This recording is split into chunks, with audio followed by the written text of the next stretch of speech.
عام طور پر انسان کو صبر کی ضرورت کب پیش آتی ہے؟ جب اس پر ظلم ہوتا ہے۔ اس سلسلے میں ایک واقعہ آپ کے ساتھ شیئر کروں گی جو آپ ہی میں سے کسی نے لکھا ہے، مجھے نہیں معلوم کہ وہ اپنا نام بتانا پسند کریں گے یا نہیں۔ بہرحال کس طرح ظلم پر انسان صبر کرتا ہے تو نتیجہ کیسے سامنے آتا ہے۔ کہتے ہیں کہ آج کل ہم سورہ نور پڑھ رہے ہیں تو مجھے ایک چھوٹا سا واقعہ یاد آ گیا۔ پچھلے سال جب میں لاہور میں تربیتی کورس کرنے کے لیے گئی تو ایک گھر کرائے پہ لیا، کسی کے گھر کا اوپر والا حصہ۔ وہ گھر نیا بنا تھا، میں نے 2 دن میں جلدی سارا گھر سیٹ کیا تاکہ سکون سے کورس کر سکوں۔ جب داخلہ لیا تو مالک مکان بہت ناراض ہو گئی کہ یہ نیا گھر ہے اور تم سارا دن بند کر کے چلی جاتی ہو۔ اس نے کہا کہ جو صفائی والی میری ہے تم بھی وہی رکھو تاکہ وہ میری مرضی کے مطابق صفائی کرے۔ مگر وہ صبح آتی تھی، میں نے اتوار کے لیے اس کو رکھ لیا اور روزانہ خود واپس آ کے صفائی کرتی۔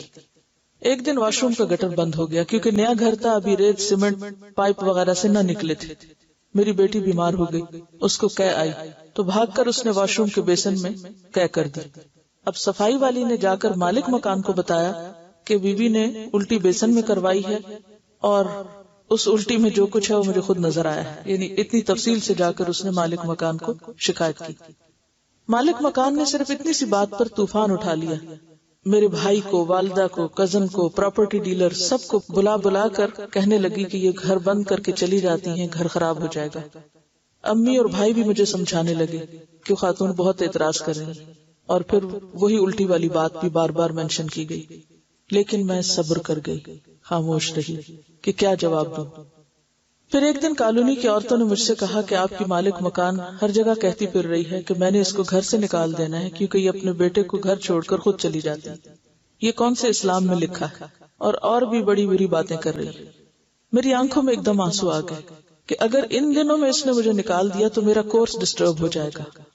میں نے کوئی بد دعا نہ کی، لیکن اپنے آپ کو حوصلہ دینے کے لیے ایک دم میرے دل میں یہ بات آئی کہ انسان کو تو اپنا بھی پتا نہیں کہ کب اللہ اس کو اس کے اپنے گھر سے نکال دے، مجھے کیا کوئی نکالے گا، اور صبر کر کے پھر اپنے کام میں لگ گئی۔ 2 دن بعد ان کے گھر کو تالا لگ گیا۔ صفائی والی روزانہ مجھے پوچھنے آتی کہ نیچے والی باجی کہاں ہے۔ 10 دن بعد جب تالا کھلا تو کسی نے مجھے بتایا کہ مالک مکان اور اس کی شادی شدہ بیٹی ہسپتال داخل رہی۔ خیر میں خبر لینے گئی، میں نے پوچھا کیا ہوا، کہنے لگی ہمیں تو خود سمجھ نہیں آ رہی، بیٹی کو کھانا کھاتے کھاتے ایسی قے آئی کہ بند ہی نہیں ہو رہی تھی، اور اپنی بیٹی کی حالت دیکھ کر میں بلڈ پریشر کی مریض ہوں، میں بھی بے ہوش ہو گئی۔ دونوں ہسپتال کے کمرے میں 10 دن داخل رہی۔ میں نے مبارک دی اور کہا کہ کون سا مہینہ ہے، وہ کہنے لگی یہ حاملہ نہیں ہے، یعنی انہوں نے سمجھا کہ شاید اس کی شادی ہوئی ہے تو پریگنینسی کی وجہ سے یہ ہو رہا ہے۔ ڈاکٹر خود بھی پریشان تھی کہ یہ کس قسم کی قے ہے، سارا گلا چھل گیا اور کافی دن تک کھانا وانا بھی نہ کھا سکے۔ جب میری والدہ اور بھائی کو یہ قصہ معلوم ہوا تو مجھے کہنے لگے کہ آپ نے اس سے پوچھنا تھا کہ قے کس جگہ کروائی تھی، یعنی جب ان کو قے آ رہی تھی تو انہوں نے کہاں کی، اور جو سب مجھے برا کہتے تھے ان سب نے اپنی آنکھوں سے یہ سارا قصہ دیکھا اور حیران رہ گئے۔ میں نے مالک مکان پہ ظاہر بھی نہ کیا کہ مجھے کسی شکایت کا معلوم ہے، اور نہ ہی کچھ جتلایا کہ کہاں کہاں میری باتیں کی گئی۔ الحمدللہ اللہ تعالیٰ نے خود ہی سب کو سمجھا دیا۔ میں نے صبر صرف اس لیے کیا تھا کہ میں قرآن پاک کی طالب علم ہوں، اگر میرے سے کوئی غلط بات منہ سے نکل گئی تو اسلام کا نام بدنام ہوگا کہ دین پڑھنے والے ایسے ہوتے ہیں، الہدا والے ایسے ہوتے ہیں۔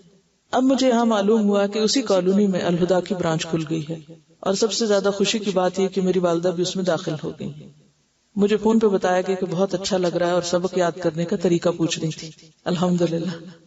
تو بات یہ ہے کہ اس کو کہتے ہیں صبر، کہ جب آپ پر ناروا قسم کا الزام لگے اور بے جا قسم کی آپ کے خلاف باتیں کی جائیں اور آپ اس موقع پر اپنے رویے کو منفی نہ ہونے دیں، اور پھر آپ دیکھیں کہ اللہ تعالیٰ کا یہ وعدہ ہے کہ ان اللہ مع الصابرین، اللہ صبر کرنے والوں کے ساتھ ہے، اور جس کے ساتھ اللہ کی مدد ہو جائے وہ وقتی طور پر امتحان سے تو گزر رہا ہے، تکلیف تو ہے، لیکن ناکام نہیں ہو سکتا، اللہ کی مدد ضرور آتی ہے۔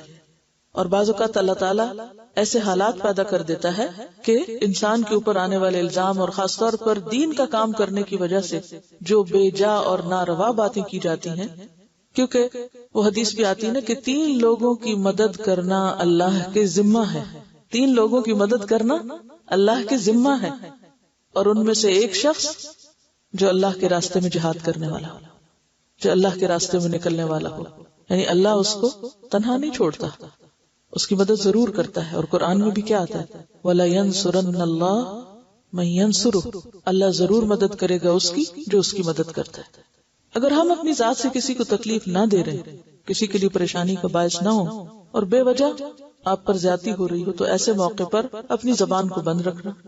جہاں بدلہ لینے کا موقع ہو، وسعت ہو، وہاں معاملہ اللہ کے سپرد کر دینا.